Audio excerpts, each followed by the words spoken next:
Madam, నిన్న ఢిల్లీ మద్యం కుంభకోణం కేసులో కవిత గారిని అరెస్ట్ చేయడం జరిగింది. హుటాహుటిన ఢిల్లీ కూడా తీసుకోవడం జరిగింది. సో దీనికి సంబంధించి అటు కేటీఆర్, హరీష్ రావు గారు ఈడీ అధికారులతోటి వాగ్వాదం చేశారు. మరియు ఆ స్పాట్లోనే బీఆర్ఎస్ శ్రేణులు Modi down down, Modi down down అని పిలుపునిచ్చారు. సో దీనిపై మీరేమంటారు? ఇవాళ కవిత గారు అరెస్ట్ అయ్యారంటే దేనికోసం అరెస్ట్ అయ్యారు? లిక్కర్ తను స్కామ్ చేసింది కాబట్టి అరెస్ట్ అయ్యారు. తన ద్వారా ఎంత మహిళలు నష్టపోయారు. ఇంటికి ఒక తాగబోతుడయ్యాడు. గల్లీకి ఒక బెల్ట్ షాపులు, ఇంట్లల్లో భర్తలు ఇచ్చిపెట్టారు. తాగి భర్తలు చనిపోయారు, విధవరాలు అయ్యారు. వీళ్ళంతా ఇదైపోయారు. ఇవాళ తన బిడ్డ లిక్కర్ కేసులో అరెస్ట్ అయిందని కేటీఆర్, హరీష్ రావు వీళ్ళందరూ ఇప్పుడు బాధపడుతున్నారు. నేను ఒక్కటి చెప్తా, ఇవాళ మీ సిస్టర్ ఒక లిక్కర్ కేసులలో అరెస్ట్ అయింది. మరి మేము ఉద్యమకారులం, తెలంగాణ రాష్ట్రం కావాలి, మా నీళ్లు, మా ఉద్యోగాలు, మా పిల్లల బతుకులని రోడ్ల మీద ఉండి జైళ్లలో అరెస్ట్ అయితే అప్పుడు ఎక్కడ సచ్చిర్రు మీరు? కమ్సే మర్యాద పురుషంగా ఫోన్లు చేయలే, మాట్లాడలేదు మీరు. మేము అరెస్ట్ అయి జైళ్లలో ఉంటే ఏ ఒక్క ఎమ్మెల్యే కూడా మా దగ్గరికి పరామర్శించడానికి రాలే. జైళ్లలో ఉన్నప్పుడు మేము జైళ్లలో దేని గురించి ఉన్నాం? ఇదే తెలంగాణ కోసం. తెలంగాణ వస్తే అందరి జీవితాలు బాగుపడతాయంటే కేవలం ఈ నలుగురు మాత్రమే బతికిర్రు. కోట్లు సంపాదించుకొని ఇవాళ తెలంగాణ బిడ్డలకు హౌలా చేసి ఇవాళ మా మీద కేసులు పెట్టిర్రు. ఇవాళ వాళ్ళు ఇదేరు. ఇవాళ మేము అప్పుడు తెలంగాణ కోసం అరెస్ట్ అయినాం, తెలంగాణ కావాలని. కవిత గారు లిక్కర్ కిందికి ఇవాళ మేము ఒక అంటున్నాం, ఒక మహిళకే శత్రువు అంటారు కదా. ఇవాళ కవిత మహిళలకు శత్రు. ఎందుకంటే మహిళలకు నష్టం చేసింది. ఇవాళ మహిళలు ఇంట్లో భర్తలు తాగి ఇంట్లో వాళ్ళ భర్తలు ఇచ్చిపెట్టేశారు, విధవరాలు అయ్యారు. దీనికి కర్మ ఎవరు? తను కాదా?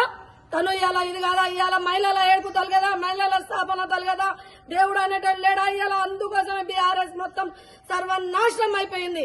ఇవాళ తెలంగాణ సెంటిమెంట్ మీద ఎంతమంది బిడ్డలకు బలిదానాలు తీసుకున్నారు. ఇవాళ వీళ్ళు 1200 బిడ్డలు బలిదానాలు అయితే ఇవాళ శంకరమ్మ గుర్తురాదు, ఇవాళ ఉద్యమకారులు గుర్తురారు, రహీమునిసా గుర్తురారు. ఢిల్లీలో రహీమునిసా పార్లమెంట్ బిల్లు కోసం ఢిల్లీలో నేను ఉంటే నా కుటుంబం, నా సంసారం, నా పిల్లలను విడిచిపెట్టి ఆ జైల్లో నేను ఏ రకంగా ఒక ముస్లిం బయటికి వెళ్లాలంటే కష్టం. బురక వేసుకుని తెలంగాణ కోసం ఎన్నోసార్లు రక్తం కక్కి జైళ్లలో ఉంటే అప్పుడు బాధ అనిపించలేదు. ఇవాళ మీరు తెలంగాణ రాష్ట్రం వస్తే మాలాంటి ఉద్యమకారులను పక్కన పెట్టి మీరు ప్రతి ఒక్క దాంట్లో స్కామ్లు అన్ని ఎన్నో కోట్లు తీసుకున్నారు. ఆ బాధ అనేది మీకు కావాలి. మేము జైల్లో పడిన బాధ మీకు ఇవాళ మీ చెల్లెకి పడతా ఉంటే మీరు బాధపడుతున్నారు. ఒక్క రోజుకి మేము ఎన్నిసార్లు జైళ్లలో జీవితం గడిపించినాం. సప్పగూడు తిన్నాం మేము. ఆ రోజు మేము ఏ రకంగా బాధపడ్డాం. మా బాబు తాగే పాలు కూడా చెట్లకేసినాం. ఏ రోజైనా ఇక్కడ ఉన్న జిల్లాలో పరిపాలన టీఆర్ఎస్ లో ఉన్న ఎమ్మెల్యే జైలుకు వచ్చిందా? మరి ఉద్యమకారులకు విడిపించిందా? ఇవాళ ధర్నాలు అవి ఇవి చేస్తున్నారు. ఇవాళ ఉద్యమకారుల గురించి ఏ రోజు పట్టించుకోలేని వాళ్ళు ఇవాళ మహిళలకు ఇచ్చేశారు. ఇవాళ లిక్కర్ కేసులో పోయినందుకు మహిళలమంతా ఇవాళ మహిళల ఏడుపు తలిగి ఆమె పోయింది. మహిళలకు ఇవాళ పడిన బాధలే. ఎందుకంటే వాళ్ళ భర్తలు ఏ రకంగా కొట్టారు. తాగి వచ్చి ఇంట్లల్లో కరుణ అని ఇవాళ తాగు అని గల్లీకి ఒక బెల్ట్ షాప్ గుడుంబాలు అంటే ఇది చేసి మేము ఆ కాలంలోనే గుడుంబాలు పలగొట్టినాం. తెలంగాణ రాష్ట్రం వస్తే మొత్తం తాగుబోతు తెలంగాణ చేసేసిండు. మొత్తం ప్రతి ఒక్క దగ్గర ప్రతి ఒక్క మంచి తాగుబోతుడు అయిపోయాడు. ముస్లింలలో తాగారు. ముస్లిం కూడా తాగే అలవాటు చేసింది ఎవరు? ఈ బీఆర్ఎస్ లో ఉన్న నాయకులు కాదా? ఇవాళ మీరు అంటున్నారే ఇలా మీరు చెల్లె ఎట్లా ఏ రకంగా అరెస్ట్ అయింది, ఒక 2 గంటలైనా ఇట్లా అట్లా అని. మరి మాకు రాత్రి లేకపోయి అరెస్ట్ చేసేది. మరి ఎక్కడ తీసుకుపోయినని తెలుసుకున్నారా మీరు? రాత్రి పూట తీసుకుపోయి జడ్జి గారు ఇంటికాడ తీసుకుపోయి అట్లనే మాకు జైళ్లలో వేసేది. పరకాలు చీకటి గదిలో వేసి మాకు కొట్టేది. అప్పుడు రాలేదా మీకు బాధ? కానీ మేము షానుగా చెప్పుకుంటాం తెలంగాణ ఉద్యమకారిని రహీమునిసా. ఇప్పుడు కవితమ్మ ఏమైపోయింది? లిక్కర్ స్కామ్ లో అరెస్ట్ అయిపోయింది. మహిళలకు ఒక చెడపేడు తీసుకొచ్చిన ఎవరు? కవితమ్మ కాదా? నేను చెప్తున్నాను. ఇవాళ తను చేసే పని ఏముండే? మహిళలకు మహిళగా ఇది ఉండాలి. మహిళలే గుర్తు రాలే మీకు. మహిళలే దేనికైనా పనికి దానికే ఇది ఉండే. ఇవాళ ఉద్యమకారులకు కంసే పరామర్శించడానికి రాలే. ఏ గల్లీ నుంచి ఆ గల్లీలో వెళ్ళిపోయిండు, ఈ గేట్ నుంచి ఆ గేట్, ఆ డోర్ నుంచి ఆ డోర్ వెళ్ళిపోయిన వాళ్ళు కాదా? కంసే వాళ్ళతో మాట్లాడాల ఉద్యమకారులా ఇప్పుడు గుర్తు వస్తున్నారా? ఉద్యమకారులు ఊకోరు, మా పార్టీ ఉద్యమ పార్టీ, మేము ఉద్యమంలో మేము ఇది చేసినాం, మేము అది చేసాం అంటే అప్పుడు తెలంగాణకు చేసిన ఉద్యమకారులు ఇవాళ మీ చెల్లె లిక్కర్ కేసులో పోయినందుకు ధర్నాలు చేయరు. ఇవాళ మీ చెల్లె లిక్కర్ కేసులో పోయింది, ఎవ్వరు మహిళ కూడా ధర్నా చేయరు. అప్పుడు దేనికోసము మేము దెబ్బలు తిన్నాం, అమరులైనాం.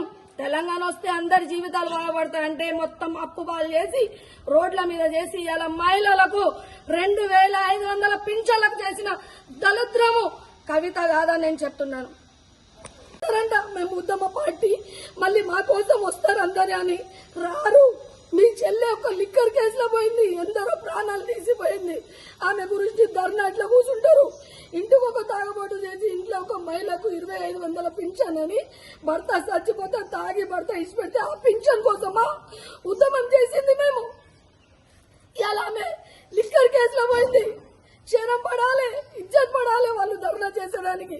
మేము గుండా గుద్దుకొని సత్తమో బతుకుతామో, తెలంగాణ రాష్ట్రం కావాలి, మా నీళ్లు, మా ఉద్యోగాలు, మా పిల్లల బతుకులు కావాలని బయలుదేరినాం.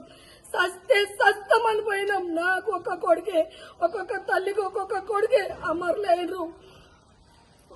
మా కుటుంబంలో ఎంత విషయమైనా ఎంత ఇచ్చేది పోయింది. ఒక బురుకు వేసుకొని ఒక మైనార్టీ బిడ్డ సెల్ టవర్ ఎక్కాను చచ్చేదానికి. వంట వార్పులలో, జైలు రోడ్లలో, రైలు రోడ్లలో, ఢిల్లీలో అరెస్ట్ అయ్యాను. కంసే అడిగే నాదుడు లేడా? నేను ఇంట్లో వచ్చి దెబ్బలతో ఉంటే కంసే పరామర్శించేదాన్ని లాలని దళితులు వీళ్ళ కోసం బయట సీఎంలతో రానియకపోతే డిఐజీలకు నిలదీసి వీళ్ళకి పంపి సూసైడ్లు చేస్తున్నాం. కంసగా మాకు పరామర్శించలేని ఘనత వీళ్ళేది. మా ఆడబిడ్డ వల్ల ఏడుపుతారు కదా, ఎంతమంది తెలంగాణ బిడ్డలో ఏడుపుతారు కదా, చూస్తారు కదా. కావాలి, ఆమె జైల్లో ఉండాలి, ఆమె మేము పడిన బాధ పడాలి. మేము తెలంగాణ కోసం సత్తమా బతుకుతాం పడినాం. కానీ వీళ్ళు లోకంలో బతకడానికి ఉన్నారు. ఇలాంటి వాళ్లకు ఖచ్చితంగా ఆమె కర్మనే ఆమెకు ఉంటుంది.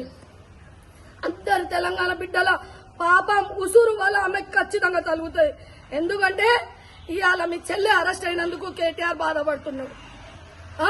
మాకు దొంగ రాత్రులకు అరెస్ట్ చేసిర్రు, బాధపడలే. కంసకం ఒక ఫోన్ మాట్లాడే సీఎం, దళిద్రము సీఎం ఉండే.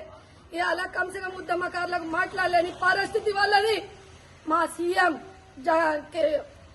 రేవంత్ రెడ్డి గారు మహిళల